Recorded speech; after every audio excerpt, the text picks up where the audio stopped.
Las realidades en busca de la verdad.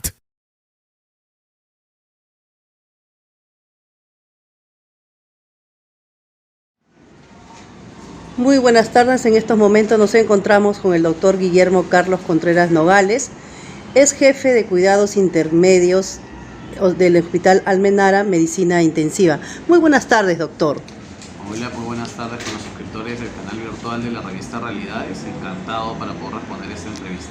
Doctor, el día de ayer fue el Día Mundial del del donador de sangre. ¿Qué nos puede decir al respecto? Básicamente que es un acto de amor. Este acto de amor implica poder ser capaz de entregar la sangre de uno para que ésta pueda servir para poder ayudar a más personas que puedan necesitarlo por cualquier motivo. Este proceso es un proceso que requiere además una serie de pruebas, de cuidado y de prevención para que esta sangre sea lo más inocua, lo menos dañina posible para la persona que va a recibir esta donación voluntaria. Mire, y en nuestro país el Banco de Sangre del Hospital justamente Nacional de Guillermo Almenara es el mayor nosocomio con 100% de donación voluntaria. Tiene un stock de más de 600 unidades. ¿Cómo se siente usted al respecto y también de pertenecer a este hospital? El hospital es un hospital de alta complejidad y lo que desea siempre es atender de la mejor manera a los pacientes que atendemos, a los asegurados que están con nosotros en el hospital. Por tanto, la complejidad de la atención de estos pacientes requiere muchas veces una serie de cuidados, una serie de atenciones que incluye también los derivados de sangre. Y es ahí donde el hospital tiene toda la potencialidad y capacidad para poder brindar de la mejor manera la atención a estos pacientes. Doctor, en el 2020 los peruanos, nuestro país y a nivel mundial fuimos golpeados por que apareció el virus COVID-19. Usted es jefe de cuidados intermedios de UCI aquí en este hospital. ¿Qué nos puede decir, qué nos puede contar sobre la experiencia? Ya tenemos prácticamente 2 años, poco a poco se está haciendo el aforo de una, como se dice, una vida normal, pero hemos tenido grandes pérdidas humanas. ¿Puede decirnos usted como doctor, como jefe de esta área, cómo ha sido la experiencia en este virus COVID-2019 que golpeó a muchos peruanos y a nivel mundial?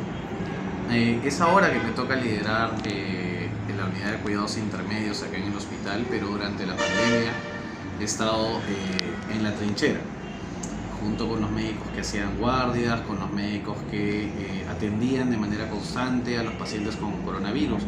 Por tanto, desde ambas aceras de la misma calle, que es la atención de un paciente de cuidados críticos, te puedo decir que fueron épocas muy complejas, un momento muy duro en la historia de la medicina peruana, un momento muy duro en la historia de nuestro país, un país que intentó responder en la medida de sus posibilidades y de sus falencias a una situación de desastre que se escapaba completamente de la capacidad de respuesta de nuestro país, y ante la cual debemos tener como mayor lección el planificar, el estar preparados para que siguientes episodios, siguientes desgracias o siguientes situaciones del día a día puedan tener la capacidad de respuesta adecuada por parte del sistema de salud, que creo que es lo más importante como lección aprendida de esta dura prueba. ¿Y usted cree que lo que hemos vivido, hemos tenido esta experiencia, cómo ha visto usted que es galeno, doctor, que yo sé que su objetivo principal como doctor es salvar vidas, cómo ha visto usted el trabajo del Ministerio de Salud? ¿Usted cree que ha habido apoyo de parte de ese ministerio para los hospitales? Porque si bien es cierto, los hospitales colapsaron. Hay que entender el contexto de una situación que no se ha presentado en el planeta hace 100 años. Hay que entender también los puntos de partida. No es lo mismo el punto de partida de Alemania, por ejemplo, que tenía ya 30.000 camas de cuidados intensivos antes de la pandemia, a nuestra situación en la que teníamos a duras penas 1.000 o 1.400 camas de cuidados intensivos. Esa diferencia abismal para poder atender a una población marca un poco el derrotero y el destino que nosotros hemos tenido como país, donde creo que se han hecho los intentos posibles para intentar responder a esta pandemia.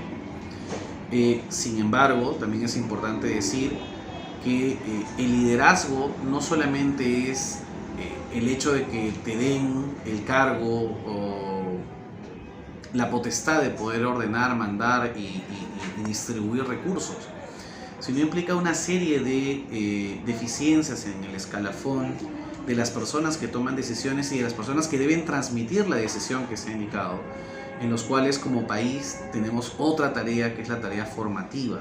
Entonces tenemos carencias de recursos, tenemos carencias de capacidades y tenemos carencias en la formación del recurso humano que debe tomar decisiones, no solamente a nivel salud, sino a nivel de varios estamentos del desarrollo nacional, motivo por el cual vemos las consecuencias, por ejemplo, lamentables y dolorosísimas de más de 300.000 compatriotas que fallecieron. Entonces, creo yo que fue una respuesta en la medida de las posibilidades y, como te comento, con un punto de partida bastante inferior a la realidad de otros países. Yo creo que la realidad de otras naciones, incluso nuestra región, era bastante diferente a nuestro punto de partida y eso marca definitivamente los resultados.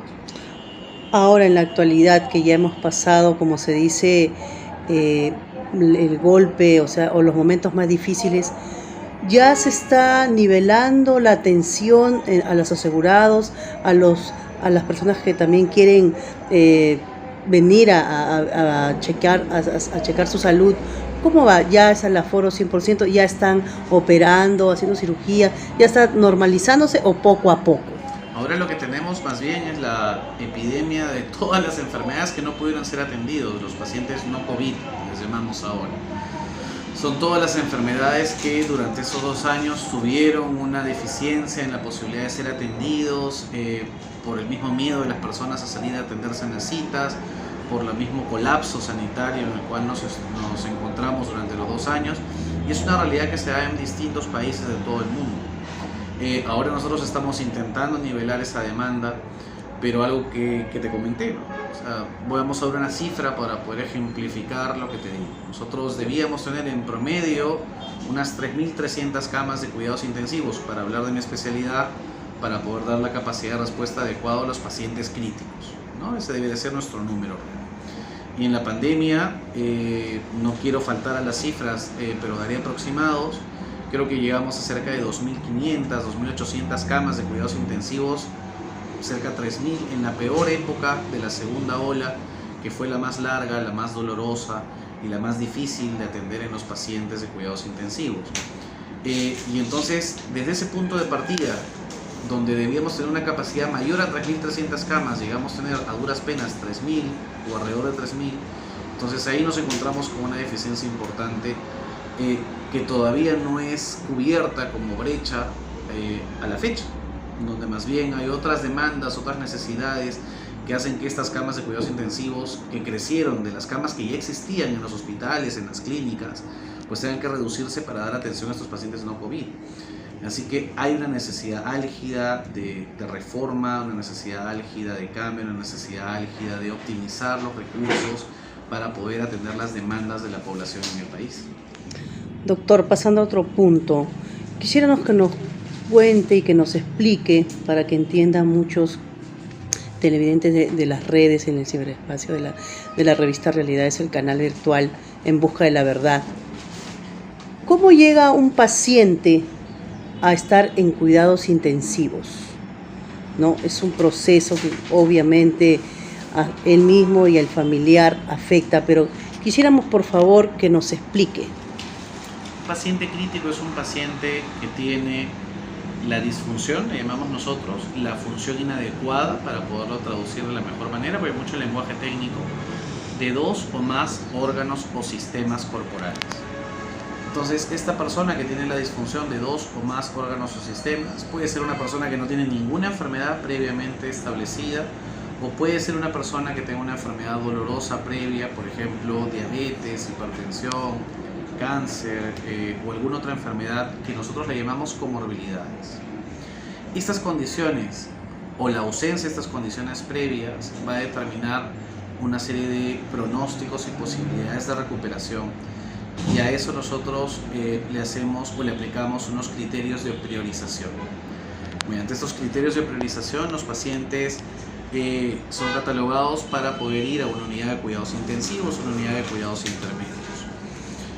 Y en ese sentido los pacientes ingresan a estas unidades y reciben la atención de medicina crítica que ellos requieren.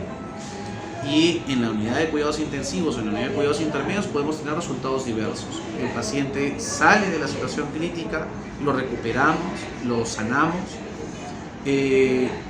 No podemos hacerlo, pero podemos amainar los signos y síntomas que trae el paciente, o fracasamos en ese intento y en ese caso el paciente puede fallecer.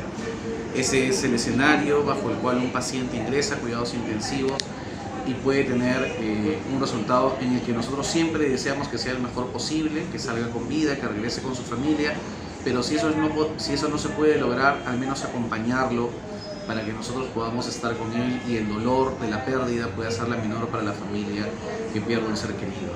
Es lo que se busca. Doctor, en los momentos que pasamos, los momentos más difíciles del COVID-19, ¿cómo se sentía usted como doctor al ver que hay un proceso, ¿no? Venían, le ponían respirador, entraba a cuidados intensivos, hay algunos que superaban y salían satisfactoriamente y hay otros que no? ¿Cómo usted se sentía o cómo ustedes como doctores se sentían? Es muy complejo. Yo te puedo narrar una anécdota más para expresarte esa situación. Recuerdo el caso de un paciente varón que tenía 3 hijos, una situación muy similar a la mía, y que teníamos demasiados pacientes para poder pasar a cuidados intensivos. Habíamos determinado, creo que en esa época teníamos 80 solicitudes de pase, hasta 120 solicitudes de pase, y teníamos 8 o 10 camas libres en el área de COVID. En esos duros momentos uno tiene que priorizar a aquellos pacientes que son más susceptibles de poderse recuperar. Y cuando me llega esta consulta ya no teníamos la capacidad de poder atender a esta persona, entonces uno se pone en la situación de ese paciente, de esa familia, y de verdad era una situación descorazonante, muy difícil, muy compleja y muy dolorosa. Doctor, ¿algo que quiere agregar para los televidentes del canal virtual de Realidades en Busca de la Verdad? Básicamente que nuestra especialidad es el nexo entre la tecnología más avanzada en la salud, lo más complejo, los monitores más avanzados, los dispositivos más importantes para intentar salvar la vida, pero eso no significa nada si es que no tiene el profesional, médico, enfermera, terapeuta respiratorio, técnico de enfermería, profesionales de nutrición, psicólogos, servicio social, que apoyan para poder juntos salvar una vida.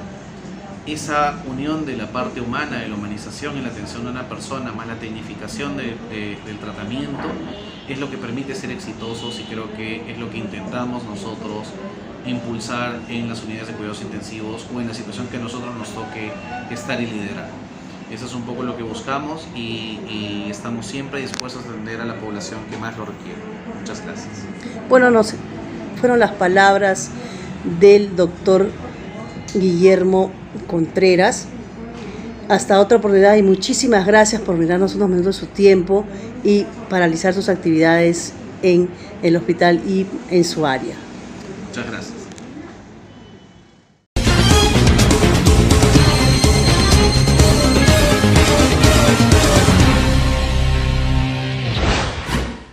Las realidades en busca de la verdad.